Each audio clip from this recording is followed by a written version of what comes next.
Hey guys, how's it going? Welcome back to another FIFA 21 video where today I'm going to be sharing with you my 4-2-3-1 super attacking custom tactics. This formation is really great for trying to get back into a game, maybe if you're a goal or two down or something like that. I don't use these from the start. These are mainly what I use when I'm just a goal down, need to get back into a game real quick. Yesterday was a game, I was 3-1 down.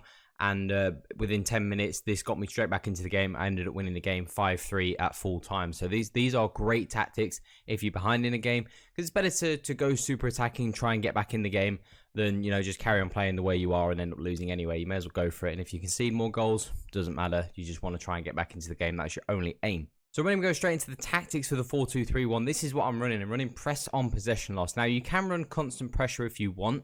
If you want to run this, like if you're last 15 in a game, maybe you're a goal down, you can run constant pressure because you may as well lose 3-1 and just try and get back into the game. For me, press on possession loss works better, but if you really want to go for that constant pressure and want to be even more attacking, then you can put constant pressure on. But for me, I like to play pressure on possession loss. I don't like to go like too gung-ho. I don't want to like almost give a third goal away. But, when you're on constant pressure, if the guy does pick you apart, if he's a decent player, he'll get that third goal easy and then it's game over. So press on possession loss the way I like to go.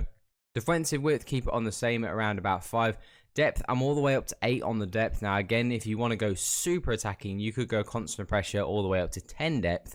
I just think for me, that's going to just be a little bit too over the top. Of course, I want to get back into the game, but I don't want to give like free chances away. So we'll leave it on around about 8 depth for me. It's a good line. It's still going to be high enough up the pitch where the press is going to work. So obviously, when you're playing with a press in FIFA, it works better the higher up the pitch you are, because then the more chance you've got of winning the ball back in a dangerous area. We'll then move on to a fast build-up. Now this works well. As I've mentioned many times before on this channel, it works really well in really compact formations. So if you're playing like a compact formation, like for example the 4-2-3-1, where there's no easy spaces, the 4-4-2 is another one that's really good. The 4-4-1-1 is a great formation where there's no like obvious gaps and spaces, because then when your opponent does try and press and try and get out, when you're pressing him, he just has no like easy pass or easy option to get rid of the ball. You're more likely to win the ball back super quick, and then obviously you're more likely to get a chance. So fast build up works really well in these types of formations. And if you're someone who likes to play a lot of quick 1-2 passing as well, this is just super good. I'm using this at the moment in my 4-2-2 formation, currently 10-0 at the minute, and fast builder is working super well for me. I've had very few issues. Of course, you get countered a little bit every now and again, especially like in the wing back areas, you can kind of get countered, but overall it's a super good tactic and has worked really well. Worked wonders for me so far, especially in that game we mentioned before when we were 3-1 down. Switching to these tactics and we managed to win the game 5-3 about 20 minutes later. So it was super good. And then the rest of it's pretty standard for me. Width on around about 6, players in the box 5, corners on 3, free kicks on 1. Kind of the standard stuff. I don't like to fiddle around really too much with the offensive stuff, especially in this formation. I think the most important things with this type of tactic, obviously trying to get back into a game, is your defensive style, your depth, and your offensive style, and the rest of it's kind of not that important. So moving on into the instructions, Van der Sar has been an absolute revelation for me. I'm so lucky that I got him. He has made a massive difference. One thing I will say is if you are struggling, icon goalkeepers have made a huge difference. This Van der Sar has saved me. If I still had Alisson in goal, I wouldn't be 10-0. I probably would be like 8-2 or something like that. There's definitely makes some big saves.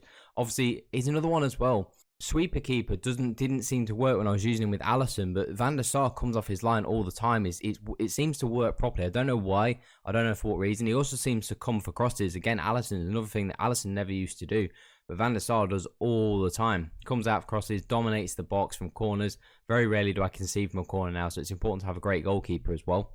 In terms of the fullbacks, they are on balance, they are on conservative and overlap. Overlap, of course, that's kind of a no-brainer. Conservative, so when you do lose possession, they do get back into position as quick as possible. Of course, I want to be trying to press the ball, but I don't want to be leaving it too open. So conservative is just a good way to get them back into position really quick. And then balance, obviously, because I do want them going forwards because I'm trying to get back into the game. The two DMs, Kimmich and Seedorf, still want them on cut passing lanes, but in terms of attacking support, we want to take them off that stay back while attacking, which most people would be using, stay back while attacking. I want them on the balanced attack, so I want them to be pressing a little bit higher at the pitch, obviously, to try and win that ball. And again, having players like having your fullbacks or your DMs on stay back while attacking is kind of pointless, because if you when you're on a press on possession loss or constant pressure, they're going to ignore stay back while attacking. You know, if you have your two DMs, for example, on stay back while attacking, but you play constant pressure, they're not going to stay back while you're attacking because you've told them to go constant pressure. So they're going to ignore this, and they're going to end up being on like get forward, and they're going to be they're going to be attacking. So you may as well have them on balance anyway. In terms of Messi in the cam slot, standard, whether I'm playing just normally with the 4-2-3-1 or whether I'm playing on a press, still playing on free roam. I just think free roam just works super well. You could potentially leave your striker on stay forward if you want. Obviously that's going to really split your team. I want my team to move up as a whole. Being on fast build up as well might stretch your team out. If you start leaving strikers and wide cams and stuff on stay forwards, it's just going to really stretch your team out. It just becomes really difficult to get anything going. You spend the last remaining minutes of the game just trying to get some structure back in your team. So I just don't like using that one. I don't really like using get forwards really at all on any of my tactic videos that we do, as you see. And in terms of the wide cams, those guys typically I leave just on standard. Again, if you want, you can have them on free roam. That would be absolutely fine. You could tell them to be on free roam, and they will move around as well. So those three will interchange. They'll move around. Sometimes they'll be wide. Sometimes they'll be high up the pitch. Sometimes they'll drop into the midfield. The only thing that you have to be aware of when using them all on free roam is sometimes they might all be in a cluster in one area of the pitch, like Henry, Rooney, and Messi might all find themselves within 5 yards of each other in like the central cam spot. So they might get on each other's toes a little bit, but generally you can use free roam on all three cams if that's what you would like.